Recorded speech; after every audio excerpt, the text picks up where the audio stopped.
সুপ্রিয় দর্শক, ডিজিটাল ব্রাহ্মণবাড়িয়ার পক্ষ থেকে আপনাদের সকলকে ধন্যবাদ জানাচ্ছি। আমি এই মুহূর্তে দাঁড়িয়ে আছি নাটাই দক্ষিণ ইউনিয়নের বিলকান্দা গ্রামে, যেখানে আমার পিছনে দেখতে পাচ্ছেন এই যে ভবনটি আছে সেটি কিন্তু অবৈধভাবে তারা করেছে এবং এই ভবনটি পুরোটাই এটা জেলা পরিষদের খালের উপরে কিন্তু এই ভবনটি নির্মাণ করা হয়েছে।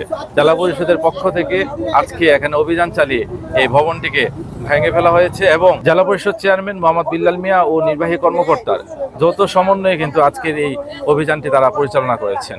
আজকে যেহেতু পরিবেশ দিবস, আমরা পরিবেশ দিবসে তরিয়ে বাংলাদেশ নামে যে সংগঠনটি আছে প্রকৃতি ও নদী সুরক্ষায় যারা কাজ করেন, আমার সাথে আছেন শামীম আহমেদ। আমরা তার সাথে আজকের এই উচ্ছেদ অভিযান সম্পর্কে বিস্তারিত জানার চেষ্টা করব। হ্যাঁ, ধন্যবাদ আপনাকে। কারণ আমরা দীর্ঘদিন যাবৎ কিন্তু এই লালপুর সড়কে যে পাশে যে দুইটা খাল আছে, দুই পাশে রাস্তার দুই পাশে যে দুইটা খাল আছে, এই খালে অসংখ্য অবৈধ দখলের বিরুদ্ধে কিন্তু আমরা অভিযান করেছি, আমরা আন্দোলন করে আসছি। আমরা এখানে কিন্তু মানববন্ধনও হয়েছে দুই পাশের দুটি খাল উদ্ধার করার জন্য। তো এখানে আজকে যে উচ্ছেদ অভিযানটি করেছে, আমরা ধন্যবাদ জানাচ্ছি সংশ্লিষ্ট কর্তৃপক্ষকে এবং জেলা পরিষদ কর্তৃপক্ষকে। আমরা চাই যে এইভাবে এই খাল পাড়ে বা রাস্তার পাড়ে যে খাল আছে, এই খালটি অবৈধভাবে যে যে জায়গায় দখল আছে, এই সম্পূর্ণ খালটা যেন জনস্বার্থে যেন এটা উচ্ছেদ অভিযান পরিচালনা করা হয় এবং এই খালটাকে যেন খনন করে যে পূর্বে যে এখানে যেভাবে নৌকা চলাচল করতো, পানি নিষ্কাশন হতো, এই ব্যবস্থা যেন তারা করে দেয়। কারণ শুধুমাত্র একটি ভবনকে উচ্ছেদ করলে কিন্তু পুরো খালটি উদ্ধার হচ্ছে না।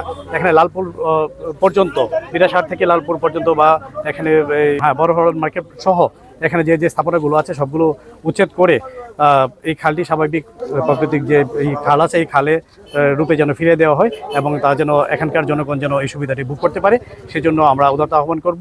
জেলা প্রশাসক মহোদয় সহ এখানকার জেলা পরিষদ চেয়ারম্যান সহ যারা এখানে দায়িত্বপ্রাপ্ত আছেন, সকলের কাছে আমাদের অনুরোধ থাকবে যেন খালের সীমানা নির্ধারণ করে, যেন মানুষ যেন ক্ষতিগ্রস্ত না হয়, খালের সীমানা নির্ধারণ করে অবৈধ স্থাপনা যেগুলো উচ্ছেদ করে এবং এখানে যেন পূর্বে নেই এই খালি ব্যবহার করতে পারে, যেখানে যেন নৌকা চলাচল করতে পারে, মানুষজন যেন এখানে মাছ ধরতে পারে, এই ব্যবস্থাটা করে দেবেন এই প্রত্যাশা আমরা করছি। আসলে আমাদের এই লালপুরের রোডটা মানুষের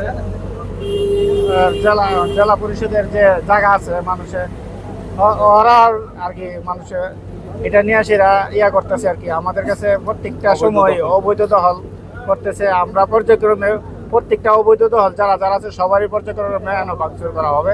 আমাদের আইনত যেটা আছে এটা আমাদের জেলা পরিষদের যে জায়গা আছে এটা সুরক্ষার জন্য করা হবে। ওনাকে 4 বার নোটিশ দেওয়া হয়েছে, 4 বার বলা হয়েছে। উনি যখন একটা ইট যখন লাগাইছে তখন থেকে শুরু করেছে।